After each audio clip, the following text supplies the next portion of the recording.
sentence was changed to suspended sentence. But no street power this time because he's not been imprisoned and maybe he got less support now. Yeah, exactly. And it's -20 in the streets of Moscow. Okay, thank you very much.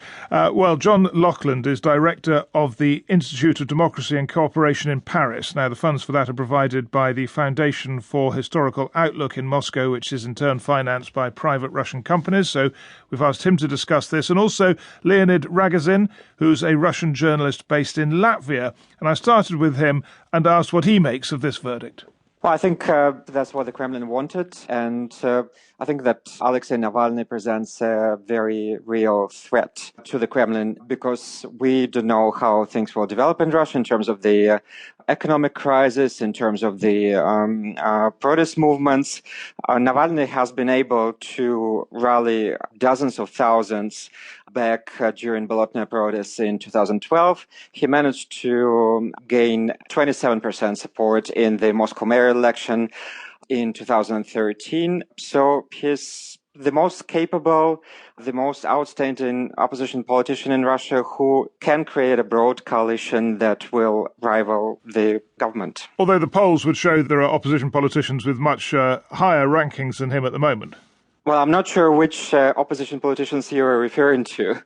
If you're talking about Mr. Zyuganov of the Communist Party or Mr. Zhirinovsky of the Liberal Democratic Party, then this is not real opposition. This is really a part of the government coalition, and they don't present any threat to the Kremlin at all.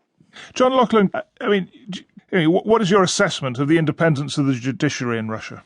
It's difficult for me to comment on it in general. I think in the case of Navalny, what we've just heard is complete rubbish.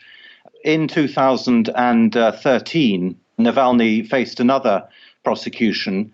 He's faced a series, by the way, of such corruption allegations. And at the time of the last trial, he then also said just what he's saying now, which is that the Kremlin was wanting to put him behind bars in order to prevent him from running, as he then wanted to, for the Moscow mayor elections. He did run in Moscow, and Leonid Ragozin says that he got 27% of the vote. The fact is, he actually got 630,000 votes. There was a very low turnout in that election. And that is more or less his support. It's a few 100,000 people in Moscow.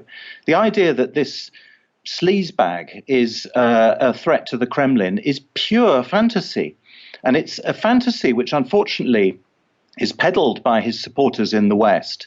And they present this image of Russia to the outside world, which I'm afraid has absolutely no bearing on reality at all. The fact is that there are two significant opposition parties and a fourth party in Russia, the Communist Party, the Liberal Democratic Party, and the Just Russia Party, all of which have massively more support and massively greater infrastructure in the country than someone like Alexei Navalny, whose support in Russia, I repeat, is limited to a few 100,000 metropolitan types in Moscow. The idea that this man represents a threat is completely not true. Leonid Ragozin, do you want to come back on that? Yes, absolutely. And by the way, I'm not a supporter of Navalny. By no means am I a supporter of Navalny. I criticize him on many occasions in my op-eds.